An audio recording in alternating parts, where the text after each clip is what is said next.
So with the return of The Revenge of the Sith in theaters for its 20th anniversary, I decided to sit down and rewatch a movie I actually haven't watched in well over a decade. In fact, when I first started this channel, I had it originally intended to start this channel by critiquing the prequel trilogy. Better late than never though, I guess. So with that being said, let's get into the good, the bad, and the ugly truth about Revenge of the Sith. The good.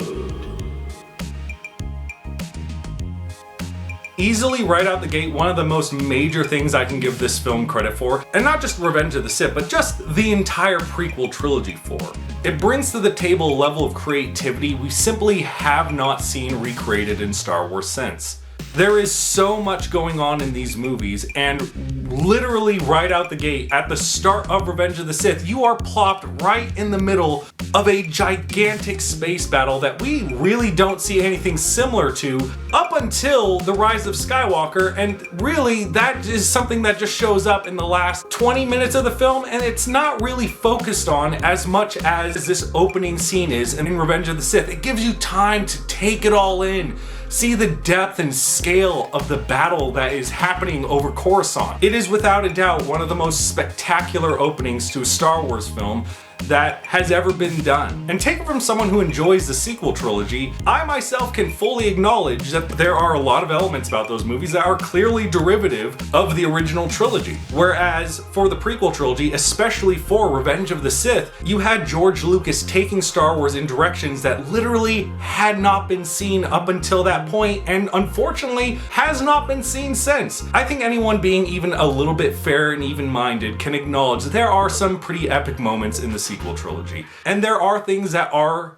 spectacular looking to watch, visually speaking, but it doesn't come close to the same scale as with the prequel trilogy, especially with Revenge of the Sith. I think it's easy to say that when you actually take a moment to process all the things that happen in each of these movies, Lucas is easily cramming 6 movies worth of context into 3 films. If you sat down with anyone who had never heard of Star Wars before and just explained the plot elements of a single movie, I would be surprised if they did not ask, so you're talking about a TV show, right? Because there's just so much going on and so many things that are put into these movies, it's hard to even imagine that all this is happening in a 2-hour time span. We're seeing space battles, Star Wars vehicles, robots, technologies we have not seen before or ever seen really since that are at that same level of creativity that Lucas brought to the table here. Just in the opening battle alone, you have this gigantic space battle.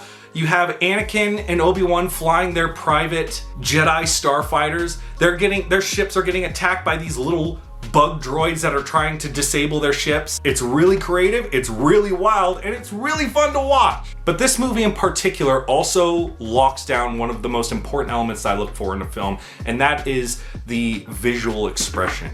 The ability to look at a scene, turn off all dialogue, and you could fully understand what is happening, what is taking place in this film. And the best possible example of that is with Hayden Christensen. The man has this amazing talent to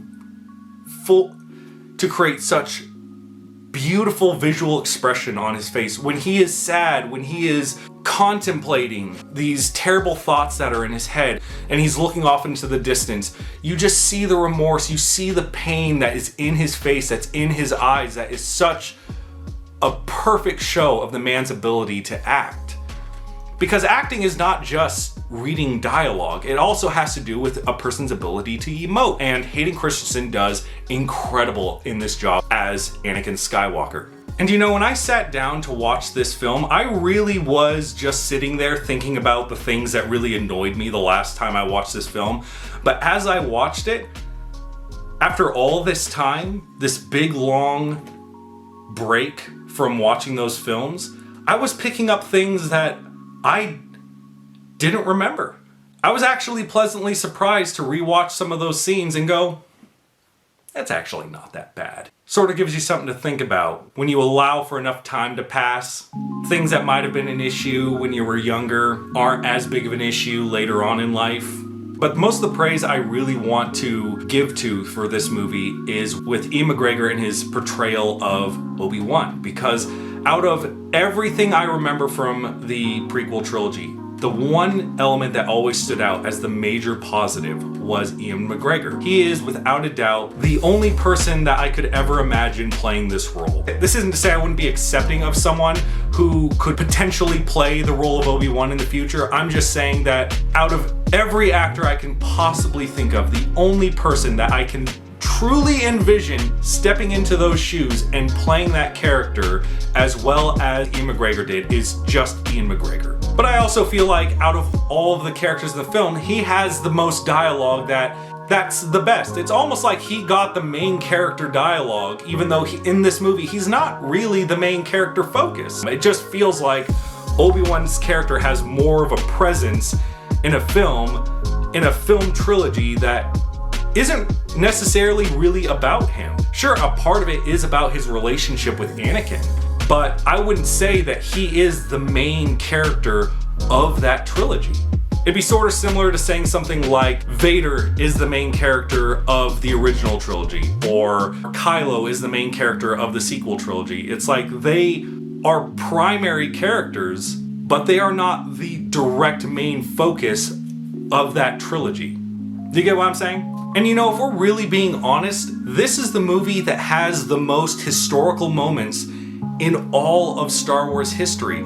It has events that happen in these movies that literally affect the preceding films, that literally affect the history and outcome of the preceding films. You have the sacking of the Jedi Order, the fall of Anakin Skywalker as he turns to Darth Vader. The Jedi are eradicated in this movie, and that element lasts all the way into the sequel trilogy, where by the end of it, even after when all is said and done, Rey stands alone as the only remaining Jedi so far. The Jedi, nearly 50 years later, after the events of the prequel trilogy, still have not recovered from what Anakin does in this movie.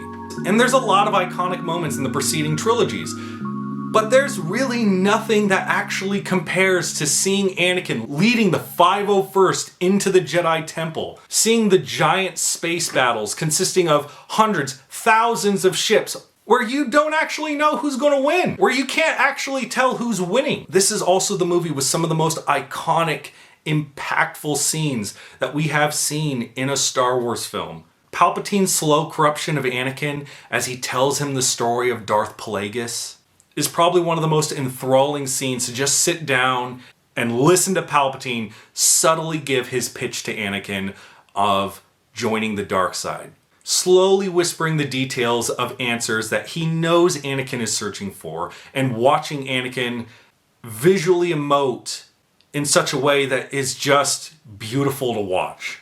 And lastly, this movie also holds easily my favorite moment in all of Star Wars history, which is the defeat of Anakin on Mustafar and Obi-Wan's speech to him on that hillside. The music, the emotion in Obi-Wan's words and his face, all of this comes together to create this deep tragedy to the story that is just incredible to watch, and it tugs at my heartstrings every time I watch that scene. The bad.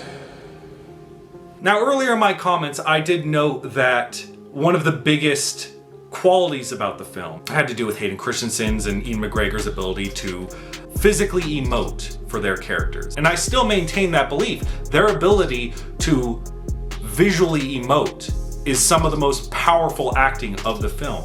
On the other side of that coin, however, there are two types of acting. There is the physical acting, and then there's the verbal acting. And possibly not just this film, but the prequel trilogy in general, I think suffers from some of the worst dialogue that is in any of the Star Wars films. Yes, there are plenty of silver lining moments, but the majority of the film has lines of dialogue that are either entirely redundant or structurally just awkward to hear. And I know there's a lot of excuses people have made over the years to try and justify this. Lucas was trying to go for more Shakespearean dialogue. Oh, this and that. I understand all that. But what is intended and what is executed are two separate things. And it's also known quite well that even actors that have worked with George Lucas in the past fully acknowledge his ability to create quality dialogue is rather in question at times. Harrison Ford, who plays the space pirate in the film, at one point threatened to tie George up and make him say his own lines at gunpoint. It's difficult. I remember there was one line that I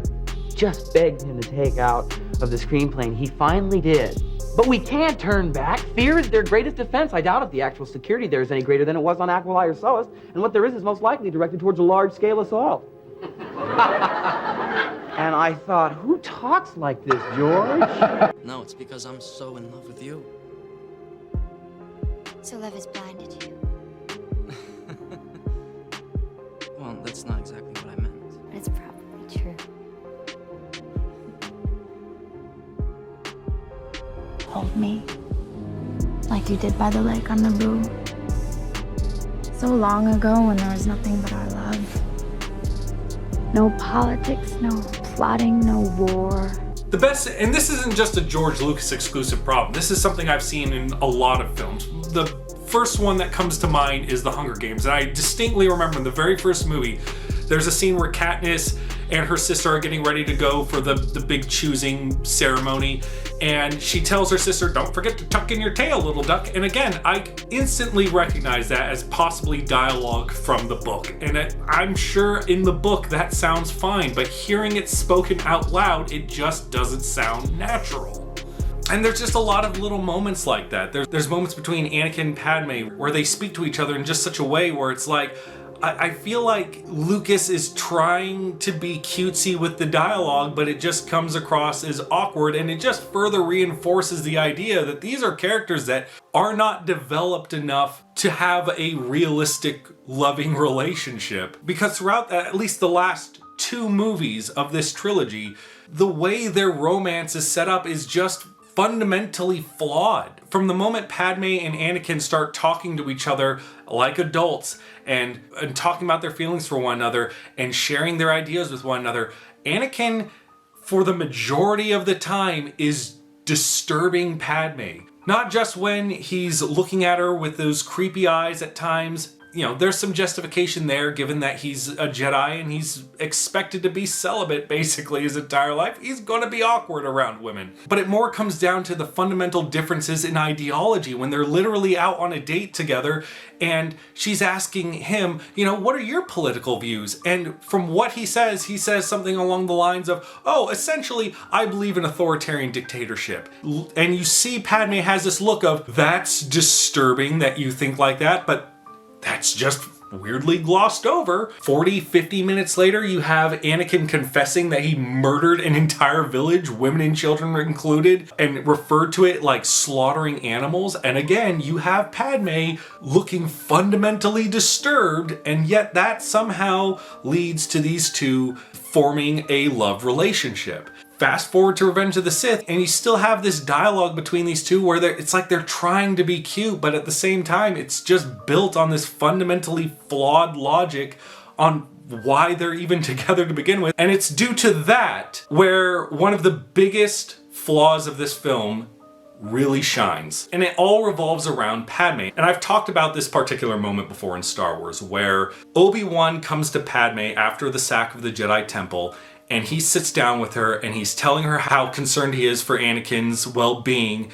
and then reveals to her that he has watched holo recordings of Anakin killing younglings. And you know what? I get it. There are times in the other Star Wars films where there are moments that people meme about all the time. The whole somehow Palpatine returns, that's considered shit dialogue. But contextually speaking, there is actual justification for Poe not knowing what else to say when he's only heard recordings of Palpatine announcing his return to the galaxy. There's a logical reason why he doesn't know enough other than to just say, well, it looks like Palpatine returned somehow. I'm not entirely certain why people are expecting me to provide a detailed explanation of how that happened. I'm just a dude, not the guy who's actually making this happen. But by all means, comment down below and explain to me how it's in any way logical, how there's any explanation provided in the film for when Obi-Wan shows up to tell Padme he's watched holocam footage of him killing younglings, and then Padme steps out and goes, Not Anakin. He couldn't. I killed them all. They're dead. Every single one of them. And not just the men, but the women and the children too. They're like animals, and I slaughtered them like animals. I hate them. Not Anakin. He couldn't. she for some reason is pretending that this is an element that's entirely out of her character. And I know there might be someone out there who will say that, oh, she's just covering for him, as if that makes it any better. Because Padme is supposed to be a good person, not someone who is covering for a psychopathic murderer. When I'm sitting there watching this, there's no element of this conversation happening where I just don't see it going like, Padme, I've watched hologram footage of Anakin. He was killing younglings. Oh my god! He did it again? I'm sorry. Swing that by me one more time. Well, there was this time, back on Tatooine, he killed the shit out of this entire Tusken Raider tribe, women and children included, just slaughtered them all. And, when he did this, he said it to you in, vague terms, and you've only just recently pieced it together and figured all this out. Right? No, he just sort of told me point blank to my face. Was pretty graphic about it. Obi-Wan, why are you looking at me like I'm stupid? Obi-Wan, why are you looking at me like I'm stupid? When did you guys officially get into a relationship? When was the no going back point for you? Well, it was sometime an hour later after that, where we went to save you on Geonosis. And then I married him. And for a fan base that is also so sensitive to lore breaks, even when the lore they're citing, typically speaking, is non-canon or resides in dubious sources outside the movie at the best of times, mind you. I can't personally think of anything more egregiously as a canon breaking moment, a contradiction in information that is present in the movies than the fact that Padme dies. And I know there are people who provide a lot of excuse for this. I'm going to go through all of the ones that I know about. As what's established in the original trilogy, Luke sits down with Leia and he specifically asks her, do you remember your mother, your real mother? In any normal conversation, if you sat down with a person and they asked you about your mother and emphasized about it being your real mother, I don't think there's a human being alive who wouldn't pick up on that and go, well, what do you mean by that? If you actually believed the mother you had was your real biological mother, having someone sit down with you and say, do you remember your mother? Your real mother? I just can't see anyone not picking up on that and going, what do you mean by that? My mom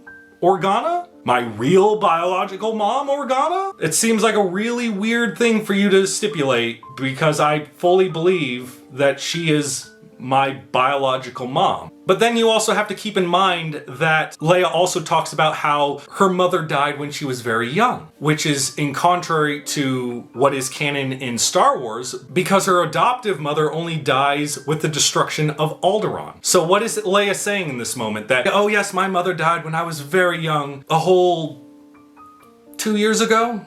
It was so long ago. None of it really fits, and I think it just stems from the fact that George Lucas realized he backed himself into a corner by having Luke ask Leia about their real mother, which we all know Luke is referring to her real mother. Like, why would he ask Leia about her real mother when he's actually referring to her adoptive mother?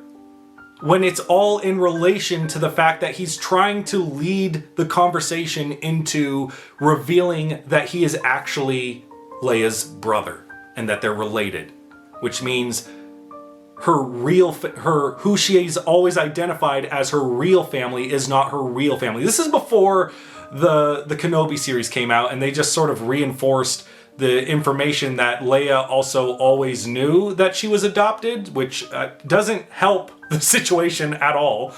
And it still doesn't run in line with the fact that Leia could identify characteristics about her mother, Padme, when the only experience she has with Padme is the 30 seconds she got to see her when she was born. And even if we're going to be extra ludicrous and say that, oh yes, and in some cases, some babies remember those kind of details. First of all, if you allow those kind of passes, but you castrate other Star Wars projects for minor, moderate, or even egregious issues, you're just playing favorites, okay? You just need to accept the fact that you're willing to play favorites, because if you're willing to give that kind of leeway, provide those kind of excuses for a moment like this, you could easily do that for literally any film, and you're deliberately choosing not to. So shut the fuck up, okay? None of it lines up properly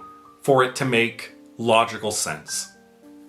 And now we come to one particular problem that I've chosen to save for last, because I've also heard a lot of people talk about character assassination of Star Wars characters over the years, but we seem to be ignoring probably one of the most egregious moments of damage to a character's reputation that has ever happened to a Star Wars character, which is with Darth Vader. And this has literally nothing to do with Anakin's prior behavior of he's just overly whiny and this and that.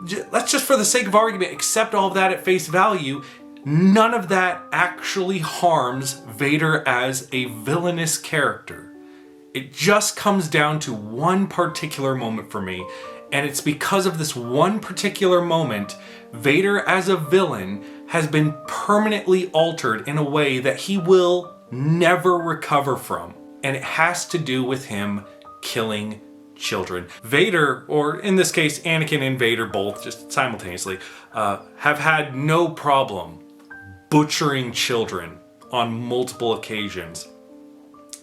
Vader used to be this iconic, awesome villain that people loved because of how cool he was. There's a lot of characteristics that you could call Vader before the events of the prequels. Intimidating, menacing, powerful. But there's one thing in particular I don't think that anyone in their right mind would have ever thought to call Vader, and that is a coward. And in our own real world, when people target children, we call them cowards. And that is a stain that can never be removed from Vader as a character. It doesn't matter how badass he is. It doesn't matter what kind of glow-ups they've tried to do since then with cool hallway scenes.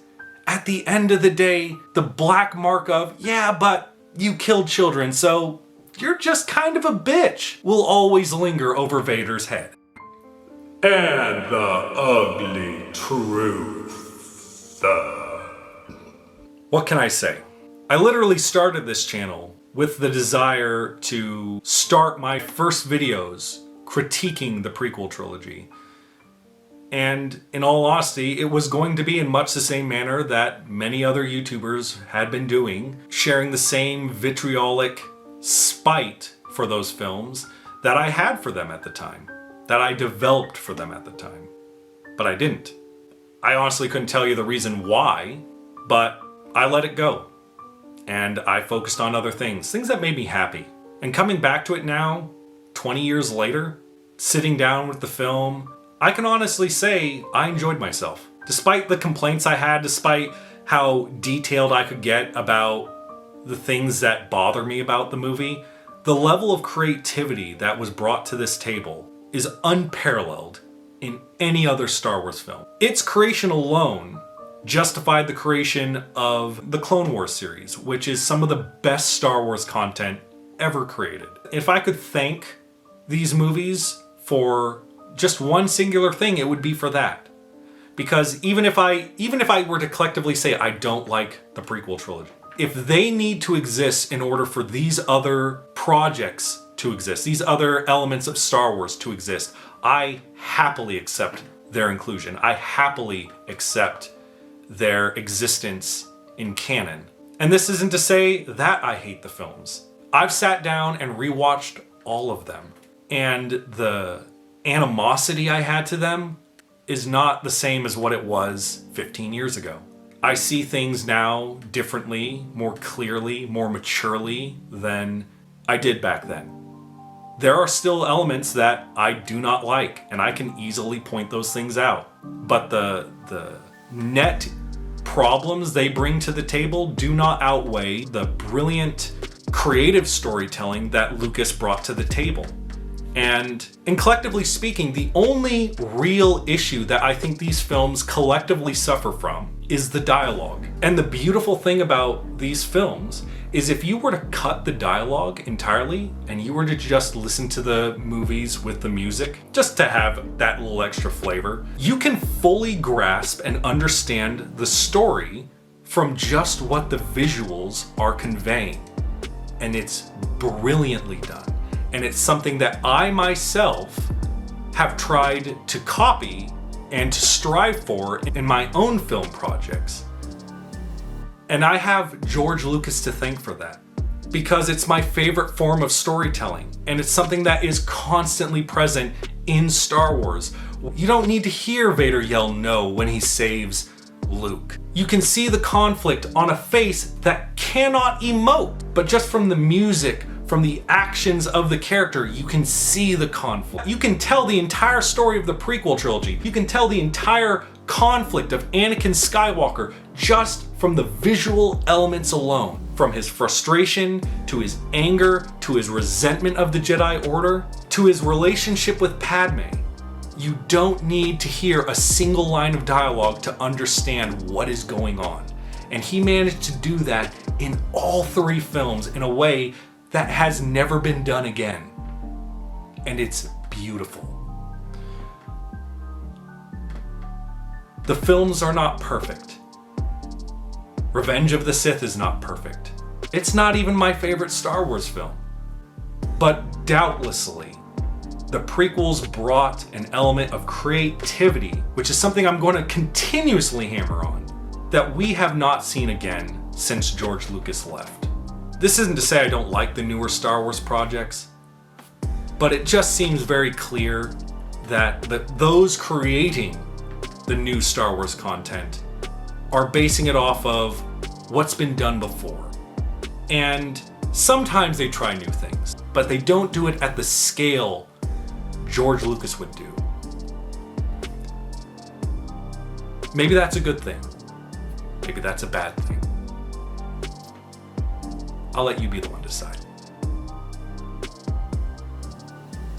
May the Force be with you, and have a great May the 4th.